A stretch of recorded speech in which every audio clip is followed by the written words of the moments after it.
Bem-vindo, caro ouvinte. Eu sou Baldermort, seu fiel servo. Infelizmente, chegou a época em que faço uma pausa para hibernar e cuidar de projetos pessoais que não consigo administrar, enquanto crio conteúdo para o canal e meu livro, etc. Ainda enfrentando isso, aqui está uma seleção de histórias enviadas este ano para você aproveitar. Espero que este seja um grande ano tanto para mim quanto para o canal. Então, por favor, me perdoe por este período de descanso antes da tempestade que está por vir. Então, vamos a isso.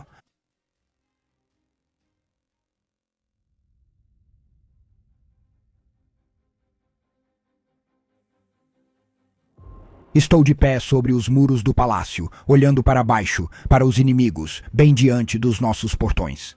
Os horrores que dançam entre as legiões traidoras, a sujeira distorcida que um dia foram guerreiros orgulhosos, no que eles se tornaram em menos de uma década. Eu olho e escuto, esperando que um se destaque da multidão, aquele que vou enfrentar hoje para provar o direito da nossa causa de desafiar o poder que eles acreditam ter recebido de seus novos mestres, para roubar o valor da escória. Pois todos eles são covardes, traidores de juramento. Eu vou arrancar o mestre da matilha deles e assistir todos fugirem. Eu vou quebrar o espírito deles. Eu não tenho nome, portanto não posso atribuir glórias a ele. Eu abandonei tudo isso no dia em que falei pela primeira vez com nosso Senhor, nosso Pai, o anjo sanguíneo. Pois eu sou um dos membros da Ordem dos Olhos Ardentes, eu sou um guerreiro do anjo.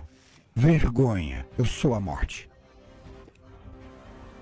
Eu já matei fuzileiros antes, até mesmo Estevão. Eu sou Ofanim.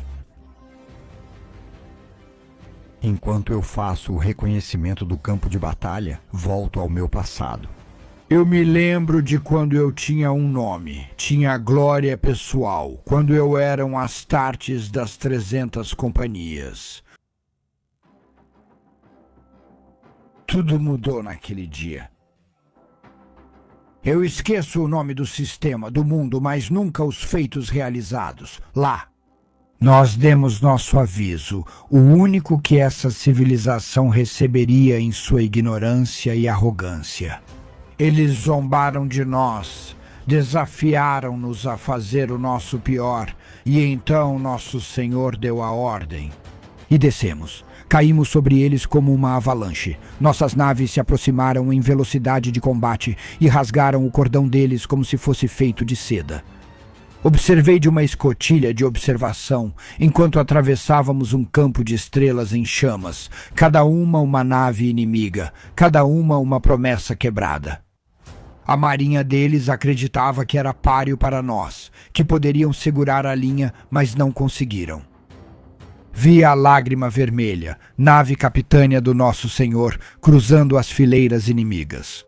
Ignorando as tentativas deles de detê-la, ela destruiu a nave capitânia com uma só rajada.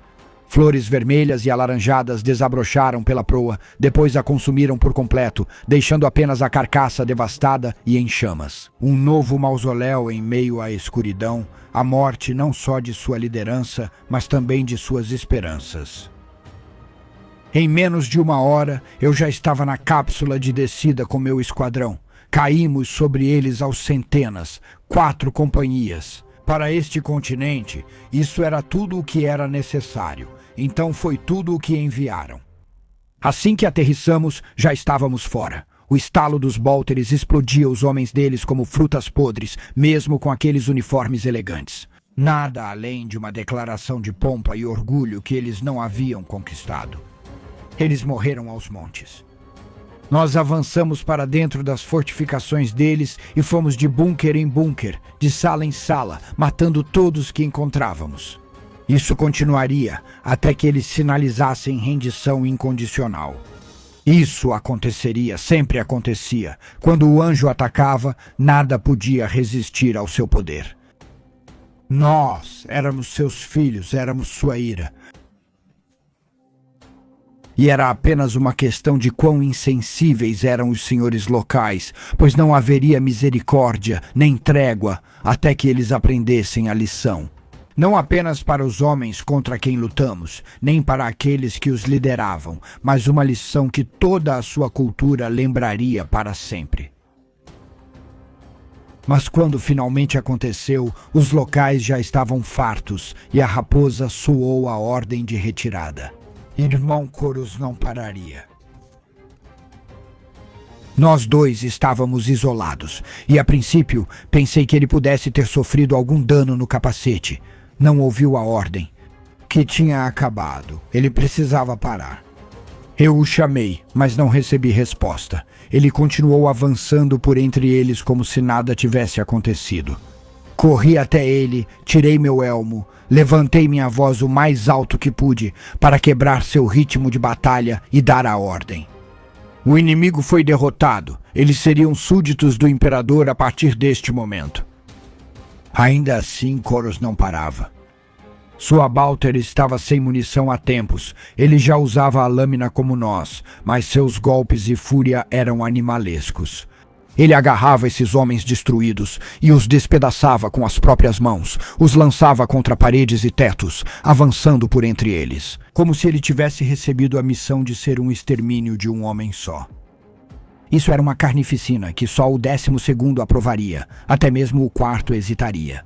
Achei que o chamei várias vezes, tentei contê-lo, mas ele me afastou com facilidade. Sua força era inacreditável, sua velocidade, a de um guarda sanguinário. Ele era belo e terrível de se ver. Usei a coronha do meu bolter para bater no elmo dele e tentar fazê-lo recobrar o juízo, mas ele simplesmente destravou e jogou fora o elmo, largou o bolter e a lâmina. Quando ele se virou, o rosto e os olhos vermelhos como sangue, dentes à mostra e mãos curvadas como garras. Ele me atacou como um animal ou um pesadelo da velha noite. Recuo em choque, mas continuo sendo o foco dele. Coras se foi. A névoa vermelha da batalha apagou tudo o que fazia dele meu irmão, tudo o que fazia dele um dos nossos. Cambaleei quando ele veio me atacar com golpes fatais e, para meu choque, continuou avançando. Eu mal conseguia desviar dos golpes dele. Então, sem escolha, saquei minha pistola bolter e atirei na cabeça dele. Mesmo assim, ele se abaixou e isso só arrancou o quadrante superior da cabeça dele. Para meu total choque, ele veio para cima de mim. Mesmo assim, massa cinzenta, sangue e ossos escorriam do crânio ausente. Eu não tive escolha. Eu desviei de novo, e então peguei minha lâmina e a enfiei através do olho esquerdo dele, e isso finalmente o parou. Foi como se esse último golpe o tivesse trazido de volta à razão, pois o único olho que lhe restava me olhou com tanta tristeza em seus últimos momentos, ele chorou. Lágrimas de sangue então escorreram.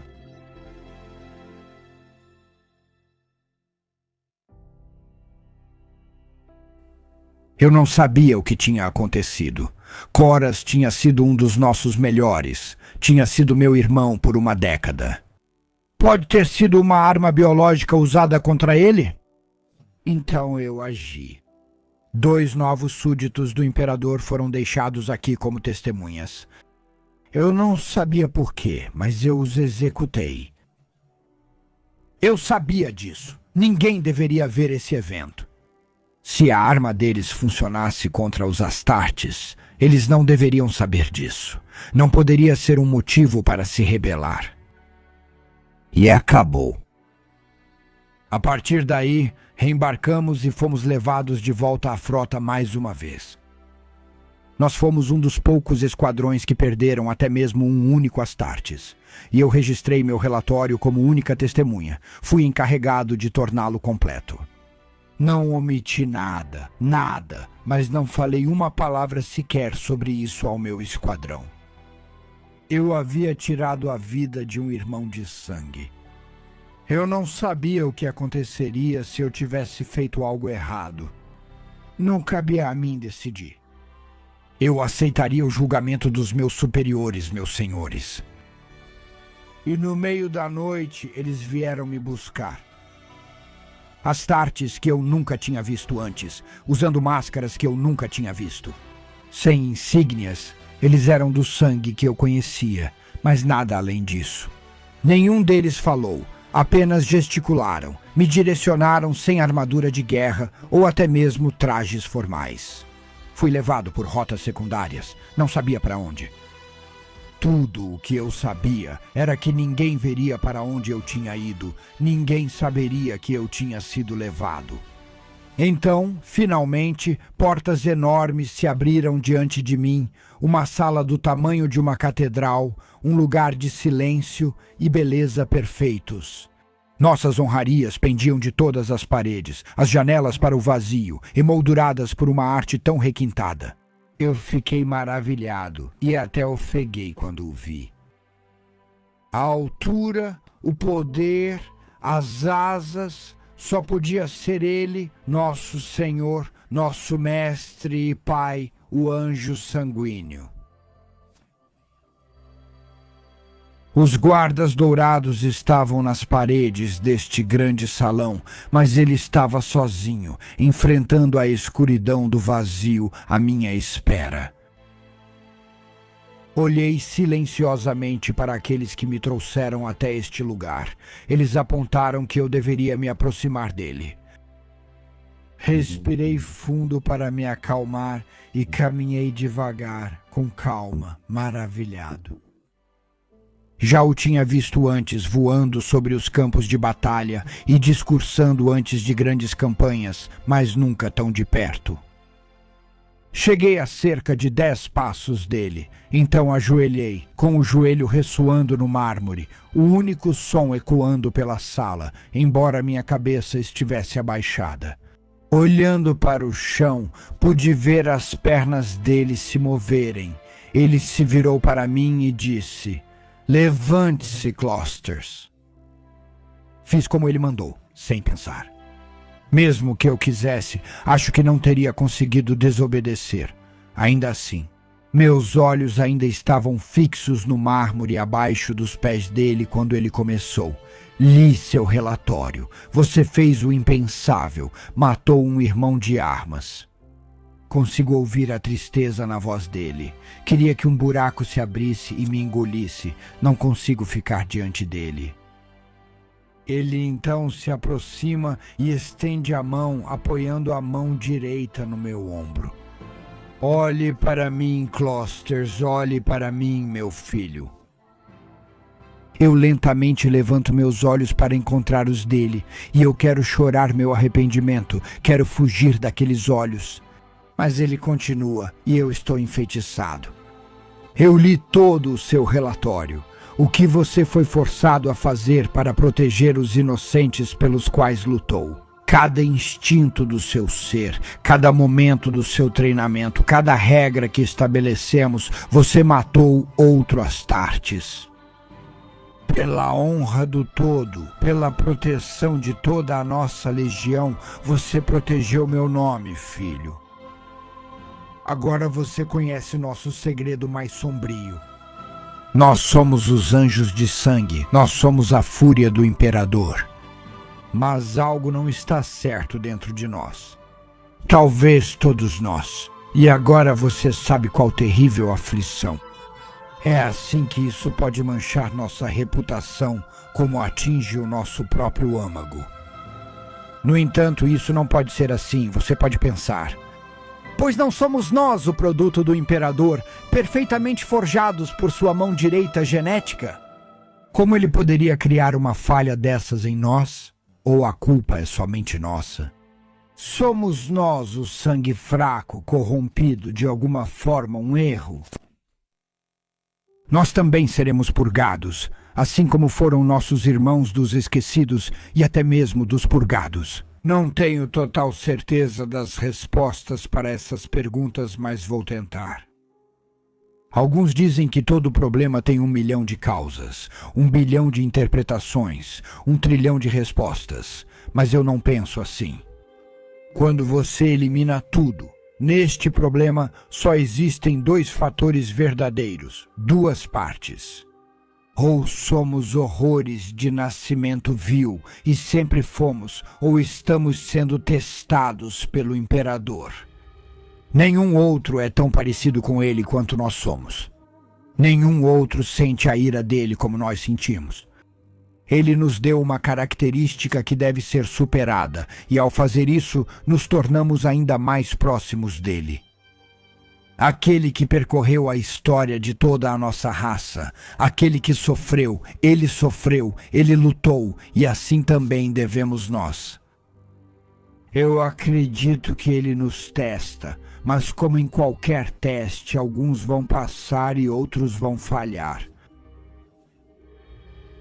Quando nossos irmãos falham, o que impede que isso se espalhe entre nossas fileiras, que se torne de conhecimento comum entre nossas legiões irmãs, nossos aliados do Mecanicum, nossas forças auxiliares de apoio? Como o imperador poderia ignorar nosso fracasso se isso se tornar algo generalizado? A resposta é simples: ele não pode. Então cabe a nós, o sangue, policiar os nossos, detectar aqueles que não estão à altura do desafio e lidar com eles. Como faríamos com a podridão, devemos eliminar o câncer do nosso seio em qualquer população que encontrarmos nessa empreitada. Devemos ser eternamente vigilantes e precisamos ter entre nossas fileiras aqueles que conhecem a verdade e podem agir quando necessário. Como você já fez? Você tem uma pergunta. Eu não percebi, mas minhas sobrancelhas devem ter se levantado. Ele viu que eu fiquei inquieto, então soltou logo. Por que não nos falam desse inimigo interno? Como o sangue pode lutar uma batalha sem saber que ela existe? Eu fecho a boca com força. Eu não deveria ter dito isso, mas ele acena com a cabeça e sorri para mim. Os olhos dele contêm uma tristeza sem fim, incisivos, sinceros. Eu gosto de vocês, Clusters. Vou te responder completamente. Os maiores guerreiros estão sempre prontos para a batalha, seja qual for a causa ou de onde ela venha. Nós somos a Legião, como Astartes, nós somos a Nona. Meus filhos devem estar preparados o tempo todo, mesmo em seus lugares mais fortes. Nunca devemos baixar a guarda contra inimigos de fora ou de dentro, por qualquer motivo. Porque somos homens. Muitos pensam que estamos tão distantes dos humanos quanto uma titânica ou uma botica forjada apenas para a guerra. Mas ainda somos homens, mais fortes, rápidos e resistentes. Mas homens e soldados conversam. Bastaria apenas uma língua escorregar para o ouvido errado.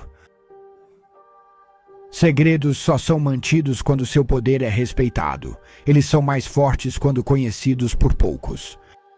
Quando muitos sabem deles, eles perdem seu poder e assim sua importância. E quando o suficiente sabe, eles são tratados com leveza. Se todos que você conhece também sabem do segredo, ele deixa de parecer não é mais sagrado. E então os soldados falam. Lutaremos ao lado de cada legião, cada ordem ou ala da cruzada. O risco é grande demais. Isso também, acredito eu, faz parte do teste. Podemos vencer a maldição? Podemos manter isso em segredo? Por quê? Pode muito bem ser o segredo do imperador também. Que ou ele é falível ou nós somos, mas em qual você preferiria acreditar? Ele olha para mim, eu disparo sem restrição. Somos nós é que somos falíveis, ele continua. Você responde sua própria pergunta. Nós mantemos esse segredo. Não defendemos apenas a honra da nossa legião e nosso lugar entre a cruzada. Defendemos minha honra, mas também defendemos a própria honra do imperador. Mas você vê a sabedoria? Eu me identifico? Eu abaixo minha cabeça. Eu abaixo mesmo, meu senhor. Eu abaixo. Então, você já conhece meu julgamento. Eu olho para ele com um julgamento de olhos arregalados. Sim, embora você tenha feito a coisa certa, na hora certa, pelo motivo certo, ainda assim, o sangue do seu irmão escorre da sua própria mão. Você não conseguiu conter seu irmão, não teve força, então matou um dos meus filhos. A mão dele escorrega do meu ombro e ele se ergue até sua altura máxima. Ele se impõe sobre mim, eu me encolho em sua presença. Eu te despojo do seu nome e identidade, eu te despojo de seus títulos e glórias. Para sempre você usará a máscara, buscará o que está oculto, para sempre cumprirá o dever que começou? Você ingressará em uma ordem secreta do primeiro círculo. A partir deste dia você é um guerreiro dos olhos ardentes, você é um ofônimo. Você aceita este julgamento? Clostos, eu me curvo. É justo, meu senhor. E essa foi a última vez que alguém usou meu nome.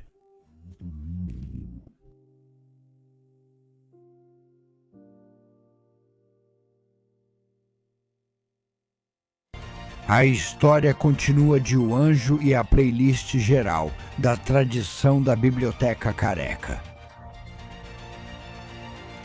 No coração sombrio do inimigo, nós perfuramos as lanças de sangue.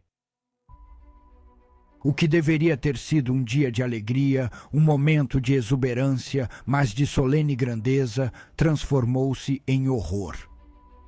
O mestre de capítulo da Marian Damon levantou lentamente a mão esquerda e calmamente limpou o cuspe fervente de seu rosto. O choque havia silenciado a sala, mas agora ela irrompeu em um clamor estrondoso.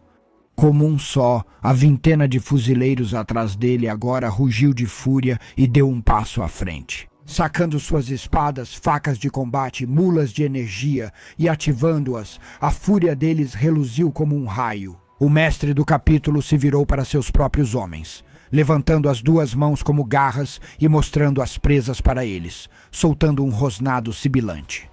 Cada um dos primares recuou e ficou em posição de sentido. Eles conheciam seu poder berserker. Ele os havia liderado em incontáveis vitórias, trabalhando em conjunto com o general Mastima.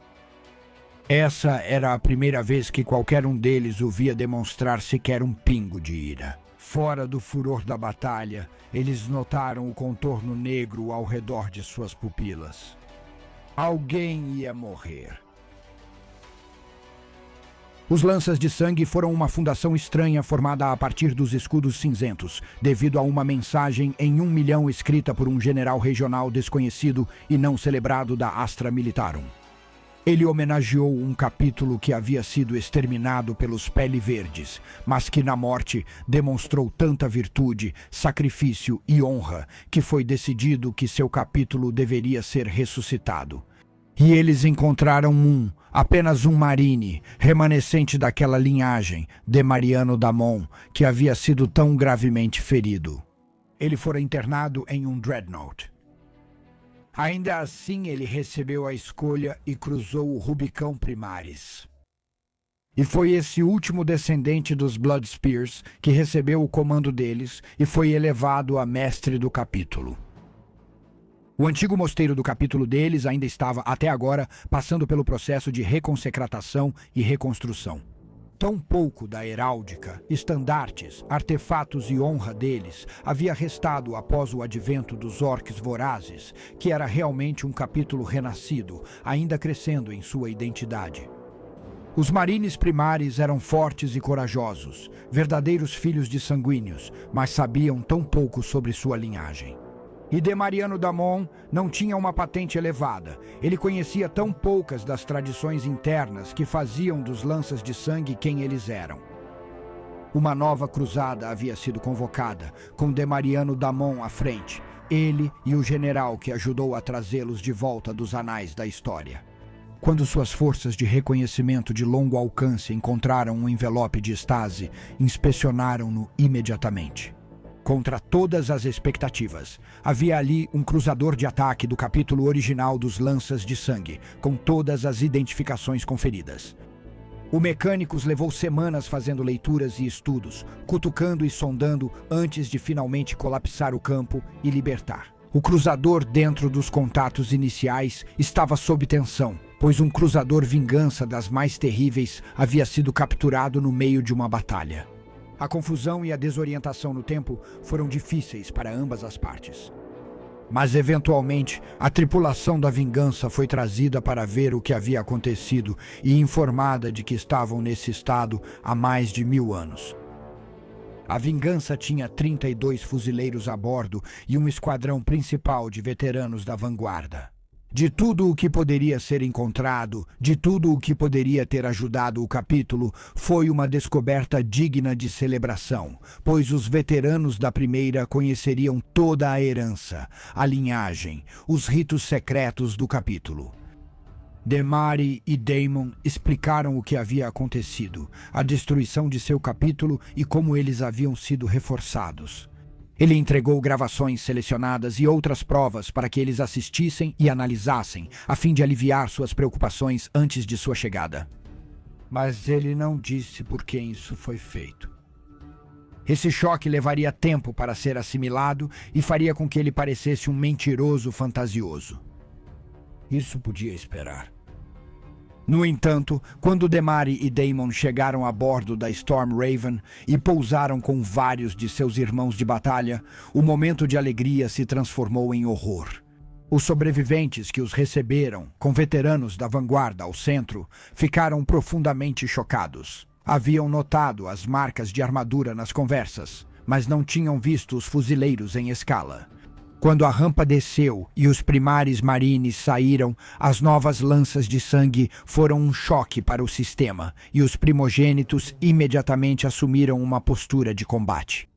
Sozinho, o mestre do capítulo Daemon caminhou à frente com os braços abertos, palmas para cima, em sinal de saudação a um único veterano Marine. O sargento Corcel avançou para encontrá-lo, mas quando Corcel também tirou o capacete, o desdém era inconfundível. Daemon impunha-se em sua armadura Gravis, contrastando com a Mark VII de Corcel. Mas isso não fazia diferença alguma. Na verdade, talvez fosse essa a razão do desprezo. Bem-vindos de volta à batalha, irmãos, começou Daemon cuidadosamente, com os olhos semicerrados. Corcel olhou para o mestre do capítulo de cima a baixo, e então perguntou em voz alta: qual era o seu posto quando isso aconteceu? Isso não importa. Eu sou o mestre do capítulo, declarou Daemon, falando calmamente como um veterano. Eu vi seus modos de guerra, observei tudo o que você enviou. Os braços de Daemon caíram ao lado do corpo. Ele não vacilou, Corcel continuou. Mas com amargura, tudo o que vejo são estranhos vestindo meu brasão. Vocês não o conquistaram, não têm direito a ele. Vocês desonram a mim, meus homens, e nosso verdadeiro capítulo.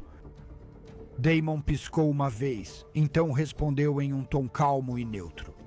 Veterano, precisamos de você. Preciso que você nos mostre os antigos caminhos para ressuscitar nossas tradições profundas. Mas não vou permitir que você desrespeite a mim ou aos meus homens. Somos filhos de sanguíneo e, com ou sem sua permissão, somos lanças de sangue. E foi então que aconteceu. O veterano pigarreou de forma dramática e cuspiu bem no rosto do imponente Damariano Daemon. Pela liderança deste capítulo, eu te desafio. Daí a reação dos marines primares e o rosnado de Damariano Damon para seus próprios homens, colocando-os de volta em ordem. Ele então se virou para o veterano e assentiu com a cabeça. O veterano era tecnicamente o Bloodspear de mais alta patente. Ele tinha todo o direito de desafiar. No entanto, Daemon havia recebido seu mandato do próprio Lorde Comandante, o filho vingador, o primarca entre nós, Rabut Guilliman. Ele poderia argumentar seu ponto de forma bastante clara, mas, Se ele não fizesse isso, conseguiria conquistar a lealdade dos irmãos mais importantes que conheciam a alma dos lanças de sangue? Ele tomou a decisão instantaneamente. Eu, Demarian Daemon, mestre de capítulo dos Lanças de Sangue, aceito o seu desafio. Corcel recuou 5 passos, enquanto veteranos e primogênitos formavam um semicírculo ao seu redor. Ele estendeu a mão direita e uma lança de energia foi lançada para ele. Ele nem sequer olhou para ela, mas a agarrou no ar e a girou e torceu em suas mãos. Como um avatar de guerra experiente, Daemon foi sacar sua espada, mas tinha uma vaga lembrança de ter assistido a uma palestra sobre esse assunto. Ele suspirou profundamente para si mesmo e então abriu a mão em direção aos outros veteranos à sua frente. Nenhum dos seus próprios homens, nem ele, carregava uma lança. E agora ele conhecia a profundidade do desprezo deles, quando um veterano deslizou uma lança pelo chão e a chutou em sua direção. Ela ressoou pelo chão e Demarian se abaixou, o que parecia desajeitado em sua enorme armadura graves. Para os primogênitos, ele devia parecer quase um Ogryn. No entanto, ao se levantar, pegou a lança sem movimentos bruscos ou giros, apenas ficou parado. Ainda assim, os fuzileiros primeires então imitaram os primogênitos e formaram um semicírculo atrás de Demarian Daemon, mas era certo que o círculo não estava completo. Nenhum primogênito ou primário queria se aproximar demais do outro, não nessas circunstâncias. Será que eles achavam que os primários estavam corrompidos pelo caos? Eles não acreditavam neles? Servos imperiais com uma frota inteira composta de Militarum, das irmãs do Mecânicos das Ordens. Eles ainda questionavam suas lealdades, ou simplesmente zombavam daqueles em quem não confiavam, não acreditavam, que os haviam substituído. Era apenas inveja. Nenhum deles teve tempo de completar esse raciocínio, pois Corcel nem sequer se curvou antes de se lançar contra Demarian. Daemon, o veterano, era ágil e certeiro, atacando como uma onda gigante. Era mais rápido, forte e grande. Ainda assim, ele foi pressionado para trás instantaneamente, a ponta da lança do veterano quase atingindo seu rosto várias vezes, ricocheteando em sua armadura graves. Mais de uma dúzia de vezes, tirando uma lasca a cada golpe e diminuindo Daemon diante de todos. O mestre do capítulo revidou o mais rápido que pôde, mas a diferença de habilidade e experiência com a lança era constrangedora. Os dois se aproximaram ainda mais, e o veterano menor girou de maneiras que ninguém jamais tinha visto antes. Sua lâmina estava em toda parte. Então, enquanto Daemon desviava do último golpe direto em direção aos seus olhos, a base do cabo da lança acertou seu queixo, levantando sua cabeça para que o veterano então golpeasse seu pescoço. Um fio de sangue desceu pelo pescoço de Daemon, entrando em sua armadura. Se tivesse sido 1 centímetro mais profundo, ele estaria incapacitado, mesmo com todas as suas propriedades de cura. Todos os primogênitos grunhiram quando Corcel jogou sua lança para outro veterano, sacou sua espada e a ativou com energia vital que percorreu toda a lâmina. Primeiro, o sangue tinha sido seu Demariano. Daemon cravou a ponta da lança no convés e sacou sua própria espada longa de energia. Corcel avançou, trazendo sua espada para um golpe mortal, mas foi recebido pela lâmina de Daemon, que a desviou com tanta força que o veterano foi forçado a recuar. 5 passos. Corcel zombou de Daemon, que apenas olhou para ele com indiferença. Daemon então caminhou em sua direção. Parecendo caçar o fuzileiro menor, o confronto continuou, e os dois agora atacavam e aparavam, avançavam e golpeavam com tanta velocidade que poucos conseguiam distingui-los, mesmo entre os fuzileiros presentes. Corcel deveria ter cortado a perna esquerda de Daemon, mas o mestre do capítulo sabia que a armadura dele estava angulada para desviar o golpe que teria atravessado a perna. Se fosse um padrão errante, teria perdido a perna. Corcel precisava ser mais rápido. Ele estava usando uma armadura menor e mais leve, mas não era Primaris, e a igualdade nas reações era impressionante. Mesmo com a armadura gigante, o mestre do capítulo igualava cada golpe até o fim. A espada de energia de Corcel atravessou a defesa de Daemon e cortou seu rosto acima do olho direito. O campo de energia crepitante ao longo de sua lâmina cauterizou o ferimento assim que foi feito, evaporando sua sobrancelha. O fedor preencheu a sala e outro grunhido surgiu dos primogênitos, alguns socando o ar. Os primários observavam em desespero. Ninguém sabia o que aconteceria agora. Ninguém além de Daemon. E, é claro, Corcelli também sabia. O veterano então embainhou sua lâmina, assim como Demarion Daemon. Corcel arfava agora não de cansaço, mas de pura raiva, enquanto lançava um olhar furioso para o mestre do capítulo e cuspia. Você não tem nenhuma das nossas habilidades, mestre do capítulo. Agora vamos ver se você tem alguma da fúria dos anjos. Com a última palavra, ele avançou para Demarion Daemon. Os primares, como um só, deram um passo para trás com esse grito. Não era para se controlarem, certamente não era por medo. Fizeram isso para dar ao mestre o espaço necessário para a demonstração. Corcel mostrou as presas e rugiu enquanto avançava, apenas para se ver de repente de olhos arregalados. Demarion Daemon mostrou as presas e avançou com força em direção ao veterano. Os dois colidiram, trocando golpes, arranhões, cabeçadas e dedos nos rostos. Agora, explodindo intensamente, o sangue enchia o ar, mas pouco era do mestre do capítulo. Sua armadura o protegia de cada golpe no corpo e membros. Corcel atacou com força. Eles ricochetearam como o tapa de um pequeno demon e responderam com uma fúria rara de se ver. Seus golpes repetidos racharam a couraça do veterano. Seu chute aparentemente lento quebrou a proteção bruta de Corcel. Daemon então o acertou com força no peito, quebrando a armadura de guerra. Mas quando Corcel recuou, o mestre do capítulo o agarrou. A diferença de alcance tornou fácil agarrá-lo. Então, a força aprimorada do Marine Primaris em armadura graves lançou o primogênito para o alto.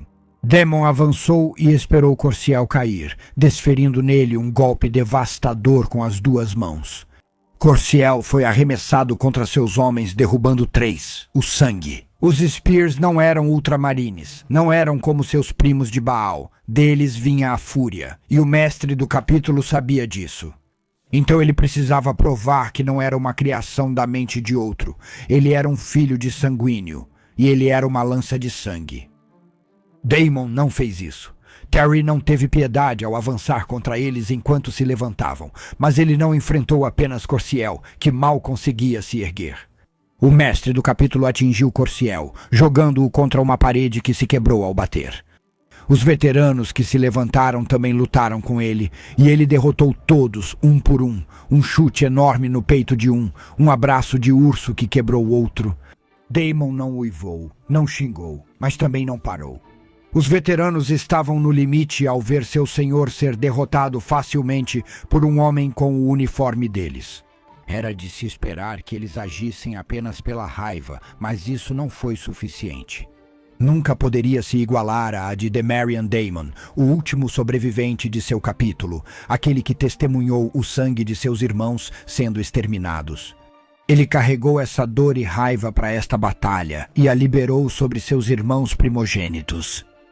Daemon enfrentou todos os 6 primogênitos que avançaram contra ele.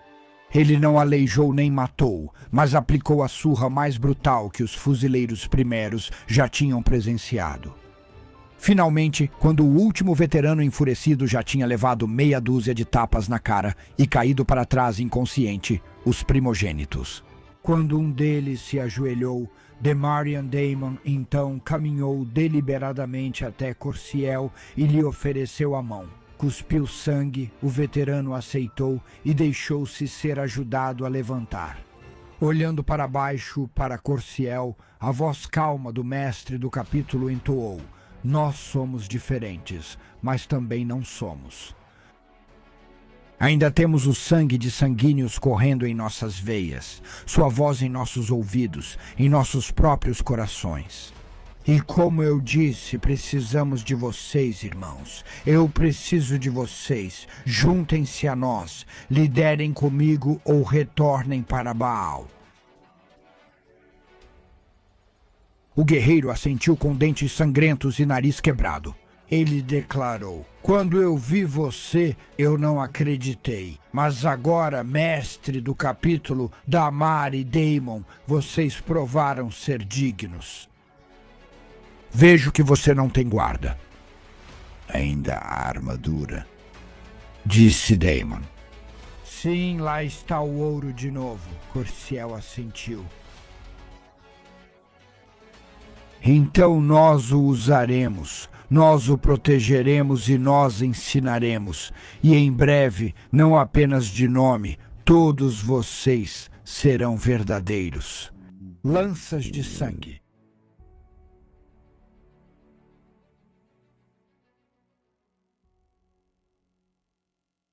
Da Biblioteca Careca, lá existem dragões.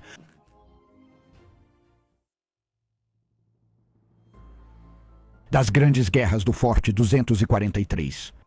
O coronel Terramon olhou para o lento nascer do sol com um desespero resignado. Em poucas horas, o show matinal começaria, um ritual que ele desprezava desde a primeira vez, mas que precisava ser realizado nas planícies cobertas de poeira. Uma horda de orques pulava, ria e bebia seu grogue vil enquanto se preparava para as festividades do dia. Não havia outras palavras que se encaixassem tão bem. Eles ficariam barulhentos depois do evento e então avançariam contra suas muralhas. A vitória deles não os deixou mais poderosos ou determinados. Eles brindariam ao seu grande chefe com muito entusiasmo e ririam e zombariam das forças de guarda enquanto realizavam o ritual de prender a cabeça do perdedor a uma estaca. Depois eles atacavam e tudo isso os deixava ainda mais descuidados do que o normal. Quando isso se aplicava aos peleverdes, era uma margem considerável de incompetência, mas havia tantos deles que mal fazia diferença. Mas isso mal era tudo o que mantinha o coronel Terramon e seu regimento vivos por enquanto. Ele havia recebido ordens para manter essa posição e aguardar reforços. Ele incentivava e animava seus homens todos os dias para aguentarem firme. O imperador não havia esquecido seus guerreiros. A salvação estava a caminho, ele dizia a eles, mas Terramon tinha um segredo sombrio. Ele sabia que isso era uma mentira descarada. Ele havia perdido contato com as fortalezas adjacentes há 7 dias. O comando planetário ficou em silêncio há 5 dias. Isso indicava que seu 213º Regimento talvez fosse o último bastião humano no planeta. Ou isso poderia só indicar que algo aconteceu com as antenas de comunicação. Mas os orques nunca foram tão habilidosos, nunca tão capazes em estratégia ou em cortar comunicações. Eles eram perigosos, mas eram um instrumento bruto, e Terramon não conseguia se livrar da sensação pesada em seu estômago. Que eles eram tudo o que restava da humanidade neste mundo. 4 dias atrás, um orque enorme havia chegado entre os inimigos. E naquela manhã, ele caminhou com uma comitiva até ficar ao alcance das muralhas e começou a provocar os defensores em gótico. Alguns atiradores tentaram abatê-lo, mas ele estava cercado por algum tipo de campo. Isso era produzido pela sua comitiva, mas ninguém conseguia atingi-los também. Após 1 hora do orque desfilando e zombando, o efeito era perceptível. Os homens do coronel haviam recuado e pareciam desanimados. Os orques estavam esmagando a vontade dos seus homens e mulheres. Então o comissariado, testemunhando tudo isso, exigiu o direito de responder à escória e a isso. O evento começava todos os dias. O chefe orc saía marchando e começava suas provocações. Então as portas da fortaleza se abriam apenas o suficiente e pelo tempo necessário para que um único homem saísse para encontrá-lo. O comissário Tolbert tinha sido a melhor chance. Ele pegou sua espada de energia e sua pistola Bolter e cumpriu seu dever. Ele não resistiu a 10 golpes da garra de energia do orc, e o orc arrancou sua cabeça e a colocou em uma estaca. O que se seguiu foram horas de orcs rindo e bebendo grog. Então o chefe saiu da horda novamente, levantou a tal garra de energia e o ataque começou. A morte do comissário não foi em vão. Seus colegas usaram isso para motivar os defensores, deixando-os furiosos, e eles infligiriam uma derrota esmagadora às hordas atacantes. O chefe orc simplesmente passou por tudo isso e voltou para sua tenda. No final do dia, os orcs não tinham avançado em nada. O chefe não iria participar do ataque frontal, e a sensação ruim de Terramon parecia estar confirmada. Os Pele Verde tinham todo o tempo do mundo, porque já tinham matado todo o resto. Terramon queria dar um fim nisso, mas o comissariado recusou terminantemente, e agora 4 cabeças estavam em estacas fora do alcance, Terramon ficando sem comissários. O sol despontava sobre as montanhas distantes que marcavam o início da planície, mas o olhar de Terramon foi atraído para o céu. Havia uma luz, uma estrela cadente que ele achou ser um sinal do imperador. Seria esse o dia? Ele deveria preparar seus soldados para fazerem as pazes com suas almas. Mas a estrela não parou, não se apagou e estava se aproximando. As torres de Altugum agora miravam nela. A estrela estava vindo em direção à sua fortaleza, mas ele podia ver que tinha formato de lágrima. Agora, o Vox-Speed do Coronel Terramon chiou, senhor. Estamos recebendo identidades imperiais. Seja lá o que estiver vindo em nossa direção, é um dos nossos, é. Mas Terramon não precisava que eles dissessem, como uma visão de lenda. Ele se lembrou disso do seu treinamento no Biscolopugenium. Ele sabia que seu coração batia em um ritmo alucinante. Enquanto ele sacava sua lâmina de corrente e apontava para a lágrima que descia ao seu redor, todos seguiram seu gesto e testemunharam aquilo. Homens, mulheres, guerreiros de Faramon, guerreiros do Império. Olhem, vejam, o que eu disse a vocês, o Imperador. Ele enviou seus anjos. Os rostos exaustos ao redor dele agora se abriram em sorrisos e aplausos começaram. A lágrima de metal desceu no pátio aberto deles e fogo saiu de sua parte inferior por alguns segundos, apenas diminuindo um pouco a velocidade antes do impacto. E então os aplausos cessaram, pois da cápsula de descida saiu apenas um fuzileiro espacial, só um. Terramon andava o mais rápido possível, mantendo-se fiel ao seu juramento e posição. Ele não podia demonstrar seu pânico, sua decepção. Ele pousou as mãos e botas nas laterais da escada e deslizou, aterrissando o mais suavemente possível. Para manter a dignidade, ele caminhou até o único fuzileiro espacial de armadura verde. O fuzileiro estava olhando ao redor em busca de infrações, mas parou sua busca ao ver o oficial se aproximando de sua posição. Ele tirou o capacete e o colocou sob o braço esquerdo. O fuzileiro era gigantesco, de pele negra e olhos vermelhos. O coronel Terramon sabia o que ele era, mas quase perdeu o passo ao ver uma aparência tão assustadora. Terramon marchou até sua posição e saudou. O fuzileiro devolveu a saudação formal sozinho. O coronel falou abertamente. Sou o comandante interino do Forte 243. Bem-vindo, Astartes. Cedo o comando a você, como é exigido. O enorme Marine olhou para baixo impassível. Então seu rosto se abriu em um enorme sorriso cheio de dentes. Ele deu um passo a mais e ofereceu a mão para Terramon, apertando-a. O coronel não pôde deixar de se sentir como uma criança. Sua mão foi engolida pelo aperto do salamandra, mas não havia pressão. O gigante estava fazendo o máximo para não machucá-lo e, entre o aperto de mão e o sorriso, Terramon percebeu que não conseguia conter o pedido sussurrado. Embora sua presença seja uma bênção, eu me pergunto, o que um guerreiro solitário, mesmo um Astartes, pode fazer para aliviar nossa situação? Terramon agora parou. Ele não podia acreditar que tinha dado voz ao seu pensamento, mas o sorriso do Marine não se desfez. Seus olhos brilharam enquanto ele assentia sabiamente e respondia. Você é um excelente líder de homens, coronel.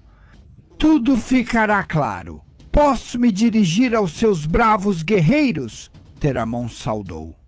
E então se virou para reunir suas tropas, apenas para perceber que muitos já haviam começado a se agrupar ao redor deles. Nenhum deles jamais tinha visto um fuzileiro espacial, não com seus próprios olhos. O fuzileiro então elevou a voz para que todos pudessem ouvir.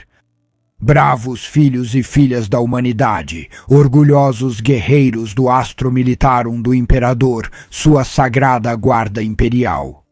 Eu sou o irmão Eras do capítulo Salamandras dos Fuzileiros Espaciais e falo em nome da minha companhia.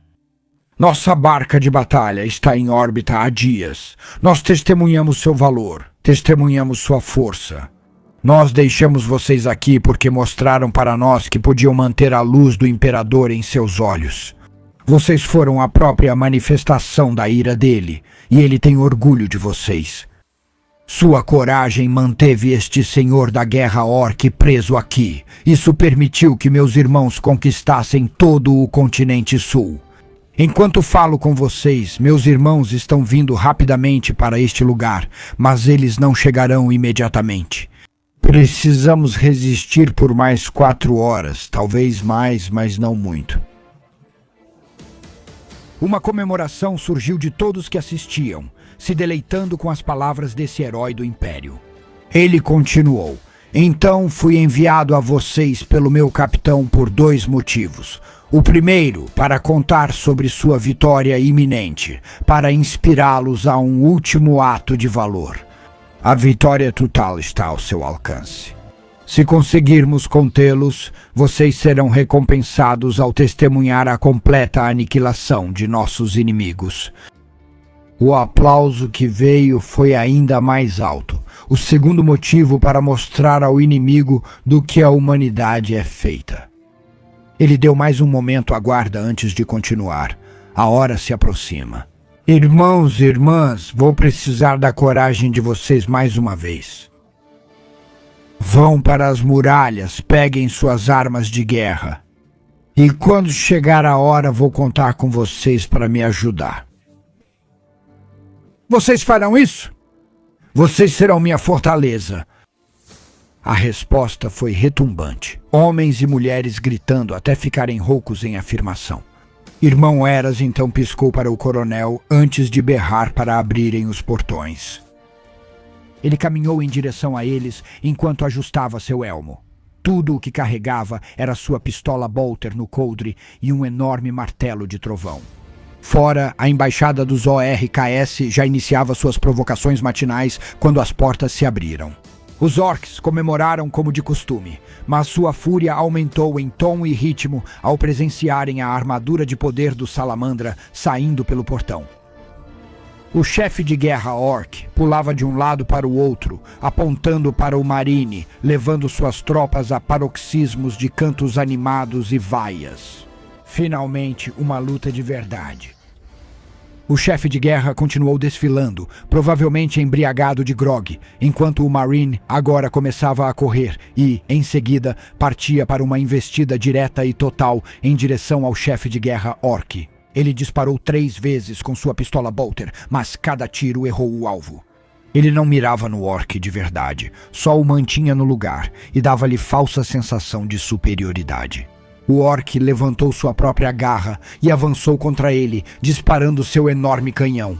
Hera ficou presa sob o dilúvio de disparos e deslizou para frente, tentando atingir as pernas do orc. A garra de energia do orc desceu rápido para bloquear as 2 armas, soltando faíscas cintilantes ao colidirem. O Marine se endireitou e girou, colocando toda a sua força e peso no próximo golpe, que atingiu em cheio a garra de energia. Mais uma vez. Esse orc era muito maior, pelo menos 30 ou 60 centímetros mais alto e bem mais largo que o Marine à frente. O martelo ressoou e rebateu a garra, que avançou tentando partir o Marine ao meio. Mas o Salamandra girou com a força do impacto, deixando que ela o levasse para o lado, e assim evitou o ataque do orc. Seu movimento foi tão fluido que ele continuou o giro e trouxe o martelo contra, e depois através da perna direita do orc.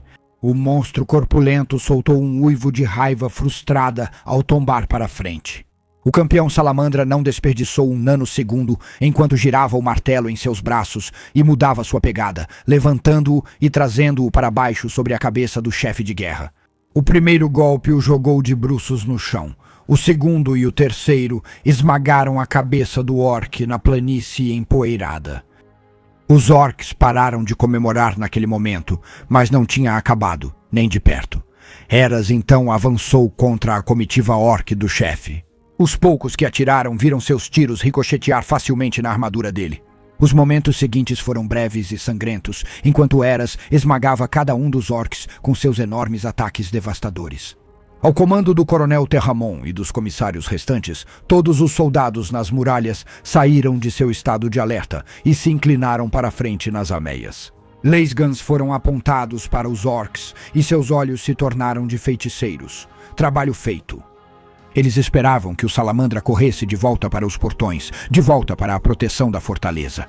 Eles não esperavam que um campeão Salamandra mantivesse sua posição e gira os orcs com um palavreado estranho em seu vox, amplificando sua torrente de insultos contra a horda de pele verde atônita. Teve o efeito esperado. Os orcs não avançaram contra as muralhas, não trouxeram suas escadas improvisadas e bugigangas em massa. Eles rugiram e avançaram contra o Marine. O Marine tomou um momento para quebrar sua postura de Transon, pegou as 4 cabeças dos comissários e as lançou de volta para a Bastilha. Então ele se virou para os orcs e fincou os pés no chão, pronto para enfrentar a horda. Terramon gritou: "A ordem! Protejam o campeão da humanidade! Derrubem essa escória de pele verde! Abram fogo!" Nas 2 horas seguintes, os carregadores de LAZ foram quase esgotados enquanto rajadas dilaceravam a horda de orques. No centro estava um homem, um salamandra, um campeão, que manteve sua posição e abateu tudo o que ousou se aproximar do alcance do arco de seu martelo trovejante. Mas a batalha finalmente terminou quando sua companhia chegou. Predadores e repulsores surgiram e liberaram seu poder de fogo. As hordas de orques se dispersaram e foram caçadas por uma dúzia de salamandras com impulsores. Estava acabado contra todas as probabilidades. O Forte 243 resistiu.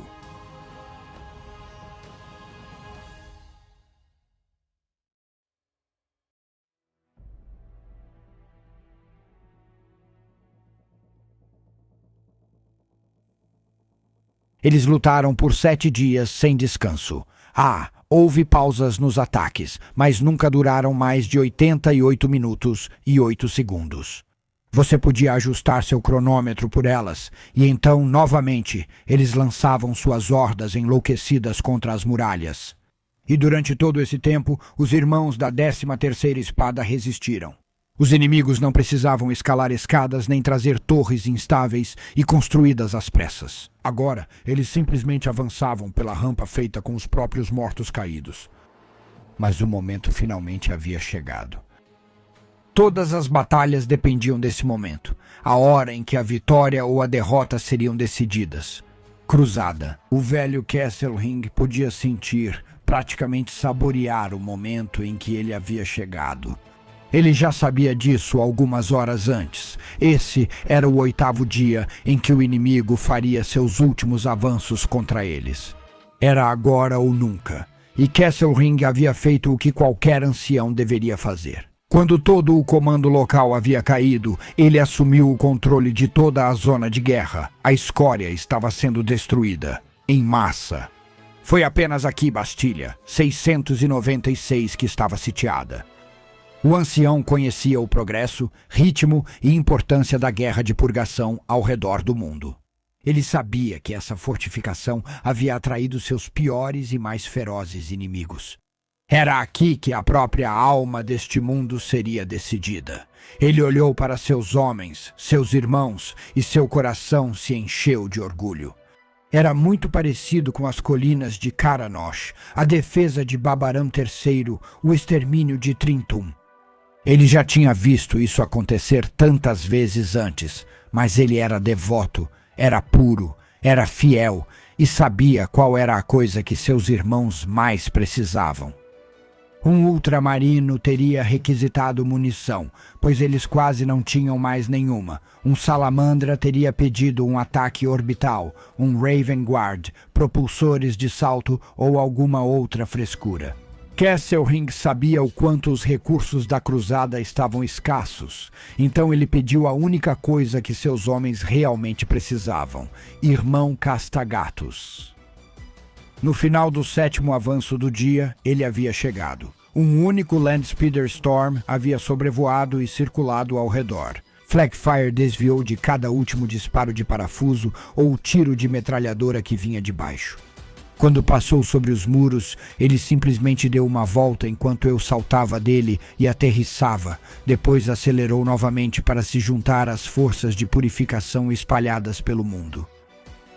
Irmão Castagatos examinou as muralhas e avistou o antigo Kesselring marchando em sua direção sem hesitar por um segundo. Os dois conversaram por apenas 1 minuto. Era tudo o que era necessário.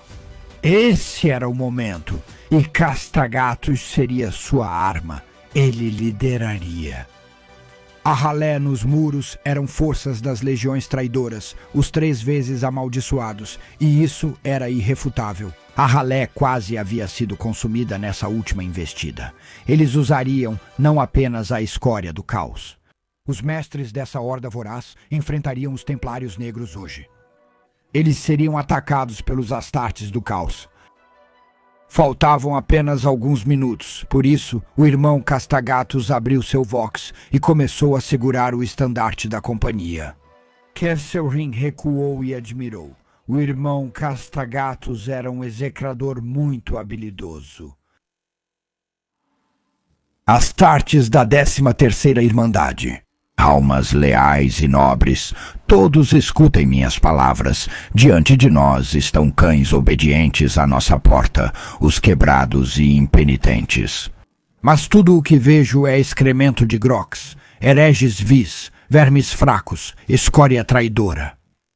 Eles se mostraram patéticos, se mostraram inconstantes, se mostraram traidores. Só existe um Deus verdadeiro, e o nome dele é Imperador. Ainda assim, mesmo vendo a verdade disso a cada visão, a cada respiração que dão, ainda assim o inimigo nega sua divindade.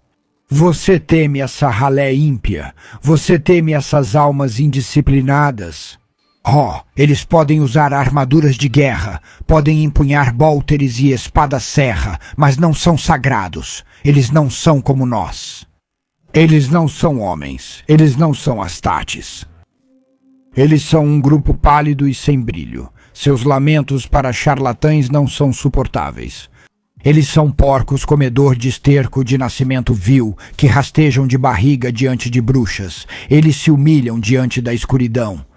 Se pelo menos um tentasse se erguer, as próprias espinhas deles se rebelariam sob o peso da vergonha e quebrariam seus 2 corações, bombeando lama e sujeira por seus sistemas profanos.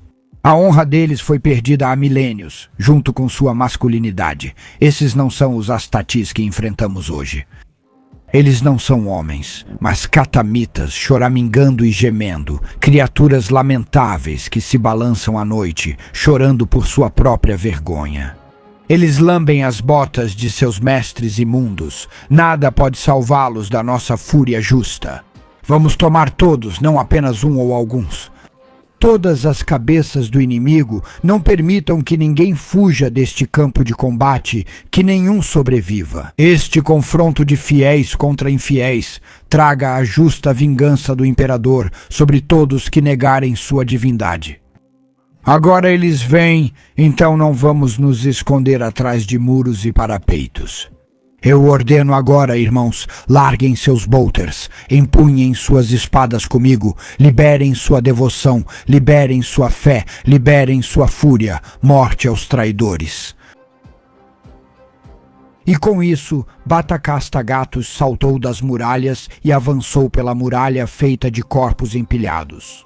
Com a espada erguida, Kessorin estava 2 passos atrás dele, seguido por toda a Irmandade da Espada. Todos largaram seus bolteres, sacaram espadas e se uniram à avalanche de templários negros que converteram o ataque em defesa. Castigatos estava sem medo enquanto avançava diretamente em direção à penitência do inimigo. Senhor, bem no centro da linha deles, como uma cunha de combate com ele no meio, os templários negros colidiram com os traidores. Os templários tiveram que atravessar fileiras de cultistas com 10 de profundidade, mas isso levou apenas alguns minutos. Sua fúria era única, a carnificina um ritual ao seu deus. Os marines do caos atiraram nos templários negros que avançavam, ignorando seus cultistas. Alguns disparos acertaram antes que a formação em cunha dos marines trajando preto atingisse as linhas dos traidores. Kessorin deu cobertura ao capelão, mas isso era tudo o que ele precisava fazer para garantir que pudesse chegar ao seu alvo, o Senhor do Caos. Kessorin e os 2 marines ao lado lançaram granadas à frente do capelão, abrindo caminho entre a escória. Mesmo aqueles astartes que não foram mortos pelas granadas de fragmentação se abaixaram e se protegeram, deixando um caminho livre. Castigatos deu os 10 passos necessários e se lançou contra seu alvo, e o que aconteceu em seguida foi o maior duelo que Kessorin já testemunhara.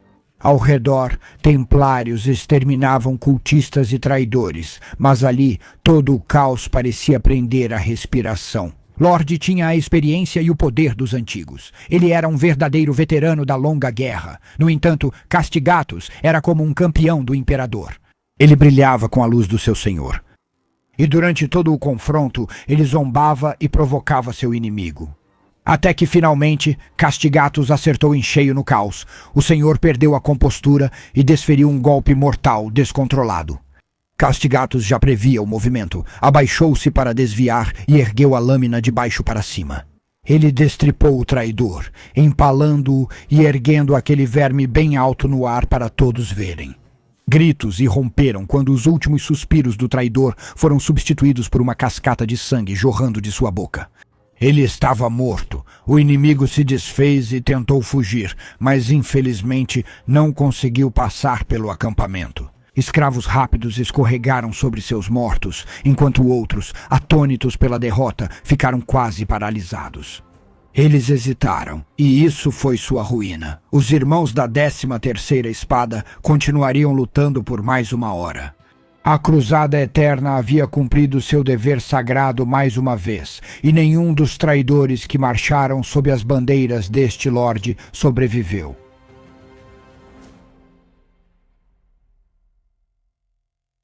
Do enxame calvo da biblioteca, o Lorde detectou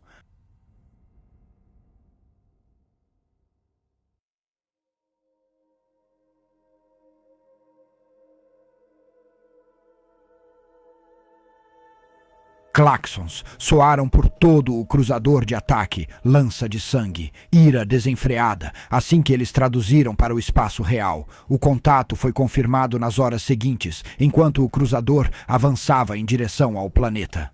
As poucas formações ativas do mundo imperial já haviam enviado informações.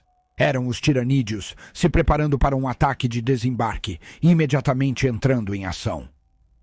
Porém, acima dessa agitação, 10 homens ouviram a ordem em seus comunicadores. Caberia apenas a eles conter o pânico entre os servos do capítulo, pois até mesmo eles saberiam o que essa mensagem significava. Enxame Lorde detectado. Esquadrão Fortes. Fervor para vestir a armadura tática de Dreadnought. Configuração de assalto misto. Todos os 10 veteranos da primeira companhia se entreolharam e assentiram de forma estoica. Era a hora deles. Eles fariam o que mais ninguém poderia fazer. Eles iriam enfrentar o Enxame Lord. Mas apenas meia hora depois, eles marchavam cercados pela armadura tática de Dreadnought de Ceramite, a proteção mais forte conhecida pela armadura de guerra Terminator dos Astartes. Eles caminhavam com passos pesados que ecoavam por passarelas e corredores. Para chegar ao teleportaram, eles atravessaram os hangares ali, ao lado das cápsulas de desembarque e das naves de ataque Storm Raven. Seus irmãos estavam reunidos em força total de companhia. Tenentes e capelães, bibliotecários e apotecários, todos estavam preparados para a guerra. Cada um batia suas lanças, pés ou escudos em uníssono, os ecos declarando seu orgulho. A quarta saudou seus irmãos da primeira companhia. Eles sabiam das probabilidades, sabiam o que estava em jogo. No entanto, ninguém conseguiu avistar o capitão até que as portas do teleportaram se abriram lentamente. E lá estava ele, adornado com sua própria armadura de exterminador, escudo de tempestade ao seu lado. Capitão Rascalon, ao seu lado, o antigo estandarte da companhia Tovarn, estava desfraldado. Ambos os esperavam, seu elmo apoiado na dobra do braço esquerdo. Capitão Rascalon dirigiu-se ao esquadrão. Orgulhosos veteranos das lanças de sangue, sinto-me honrado com a presença de vocês, esquadrão. Fortes bateu a mão direita no peito 3 vezes em reconhecimento ao sinal de respeito. O capitão continuou. Existe uma besta líder da tirania designada como Senhor do Enxame. Se não conseguirmos eliminar essa ameaça, não seremos capazes de virar o jogo. Projeções táticas, respaldadas por experiências amargas, provaram que a simples existência dessa criatura lá embaixo aumenta a coesão e a ameaça estratégica e tática dos insetos em vários fatores. Por isso, lançamos esquadrões de interceptadores para criar uma ponta de lança bem no coração do inimigo. Avançando em massa, contarão com veteranos da guarda de lâminas entregues por cápsulas de desembarque para atrair o enxame. Senhor, quando eles identificarem sua localização, quando essa criatura xenos imunda mostrar a cabeça, nós então vamos nos teleportar e enfrentá-la. Videopict. Registros das defesas relataram que ele estará protegido por 10 de suas mais pesadas bestas guardiãs, chamadas Guarda Tiranídeo. Eles também demonstram conhecimento de defesa em profundidade. O Enxame Lord é sempre descrito como apoiado por criaturas de artilharia pesada Carnifex. Portanto, não podemos arriscar nossos irmãos por tal tempestade, pois há muitos milhões de tiranídeos para aniquilar. Se quisermos salvar este planeta do domínio do Imperador, chegaremos e avançaremos um pouco até sua posição sob nossos escudos de tempestade. Enfrentaremos as feras guardiãs com martelo trovão e garra relâmpago. Depois, capturarei esse herói xeno e lhe darei a paz do Imperador. Se eu cair, então o antigo Pragius assumirá o meu lugar, caso ele caia. Quem de vocês assumirá a companhia, as cores e cumprirá este juramento? Sem ser chamado, irmão Sargento Baltan deu um passo à frente. Eu farei isso, cumprirei o juramento, e se eu cair, meus irmãos tomarão meu lugar, até que o inimigo esteja morto.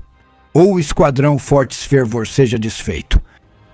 Capitão Rascalon colocou seu elmo e ergueu o escudo e o martelo no ar para o Imperador como um só. O esquadrão e os oficiais então marcharam para o centro do teleportaram. Relatórios foram enviados ao capitão, até que ele finalmente fez um sinal para o sacerdote tecnológico. A hora havia chegado. Luz e energia preencheram o teleportaram, e então a realidade se distorceu e se rasgou, e os fuzileiros foram teleportados para o planeta abaixo.